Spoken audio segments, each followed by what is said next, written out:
Son zamanlarda içimde tuhaf bir aciliyet hissi var. Sanki yıllardır çok büyük bir bavul taşıyormuşum gibi. İçinde eğitimler var, deneyimler var, yıllarca anlamaya çalıştığım şeyler var. Yaşadığım ülkeler var, tanıştığım insanlar var, düştüğüm yerler var, ayağa kalktığım yerler var ve artık o bavul kapanmıyor, taşıyor.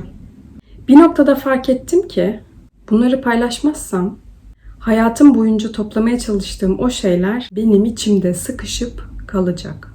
Belki de sosyal medyaya geri dönme sebeplerimden biri bu. Paylaşma aciliyeti.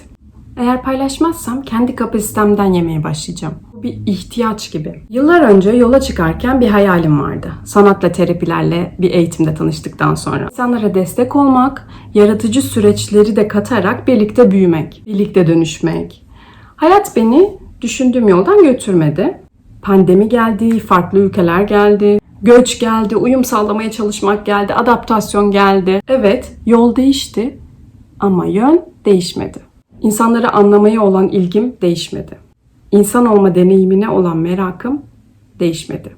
Bu yıllar boyunca eğitimler aldım, farklı eğitimler aldım. Kendimle çalıştım, hata yaptım, yeniden başladım, düştüm, kalktım ve bütün bunlar birikti. Şimdi ise bunları paylaşmak istiyorum. Ama fark ettim ki içimdeki tek aciliyet bu değil. Bir ikinci aciliyet daha var. Sesimi duyurmak, kendimi ifade edebilmek, kendimi küçültmeden var olabilmek. Evet, yalnızlık bana gerçekten çok şey öğretti. Kendimi duymayı öğretti, ne hissettiğimi fark etmeyi öğretti, ne istediğimi anlamayı öğretti. Ama zamanla yalnızlık bir yaşam biçimine döndü. İnsan ilişkileri karmaşıktı. Çünkü yeni ülkelere taşınıyordum. Sürekli yeniden başlamak gerekiyordu. Bir noktadan sonra kendi iç dünyamda kaldım. Ama sonra bir şey fark ettim. Bazı şeyler yalnız başına çözülemiyor ki.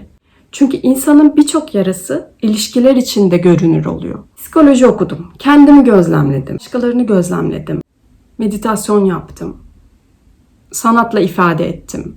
Ama bazı taraflarımı en çok ilişkilerde gördüm. Kısa süreli partnerlik deneyimleri diyelim. Korkularımı, savunmalarımı, döngülerimi ve şunu fark etmeye başladım. Belki de kendimizi tanıdığımızı sandığımız birçok şey aslında yıllar önce geliştirdiğimiz hayatta kalma stratejileri. Belli bir toplum ve kültür bu şekilde diye her ailede aynı şey olacak zorunda değil tabii ki. Veya her kişi aynı refleksi veya savunma mekanizmasını geliştirmiyor. Bu sadece bir örnek. Mesela bazı insanlar için bu donma olabilir. Çocukluktan başlayarak eleştirildiğinizde, yargılandığınızda, utandırıldığınızda, zorbalandığınızda, sesinizi çıkarmanın güvenli olmadığı bir ortamda büyüdüğünüzde hayatta kalmak için donmayı öğrenebilirsiniz. Az yer kaplamayı, dikkat çekmemeyi öğrenebilirsiniz. Sürekli kendinizi açıklamayı, reddedilmemek için kendinizi sansürlemeyi ve yıllar sonra bütün bunların kişiliğiniz olduğunu sanabilirsiniz. Bence ben de uzun süre böyle yaptım. Kendimi tanımaya çalıştığımı düşünüyordum. Ama bugün dönüp baktığımda görüyorum ki çoğu zaman kendimi düzeltmeye çalışıyormuşum. Daha kabul edilebilir, normal olmaya, daha az utanan biri olmaya, korkmamaya. Oysa mesele hiçbir zaman bu değildi ki. Mesele neden böyle olduğumuzu anlamaktı. Anlamak çözmeye de yetmiyor. Çünkü bilgi yeterli değil, pratik gerekiyor. Dönüşüm, değişim yavaş yavaş gerçekleşiyor. Ve bir seçim yapmamız gerekiyor. Reddedilme korkuna göre mi yaşayacaksın? Yoksa değerlerine göre mi? Ki bu değerlerimiz geç ve güç içselleştirdiklerimizden kurtulmaya çalışırken oluşuyor. İzin verildiği kadar mı sesini çıkaracaksın? Onaylandığı ölçüde şekillenmeye devam mı edeceksin?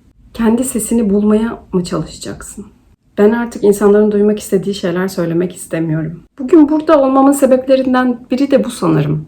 İstenildiği gibi değil, var olmak istediğim şekilde var olmayı öğreniyorum. Sesimi duyurmak istiyorum, paylaşmak istiyorum, üreterek öğrenmek istiyorum, dayanışmak istiyorum. Bunu mükemmel olduğum için değil. Çünkü dürüst olayım, kendimi ekranda görmekten hiç hoşlanmıyorum. Kendi sesimi dinlemekten hiç hoşlanmıyorum. Başkalarının düşüncelerini, söyleyeceklerini kafamda döndürüyorum. Hala utanıyorum, zorlanıyorum ve kendimi beğenmemek açıkçası bana üzücü geliyor. Ama korkuyla birlikte cesur bir şekilde ilerlemeye devam ediyorum. Utanarak ve öğrenerek devam edeceğim. Gelin birlikte büyüyelim.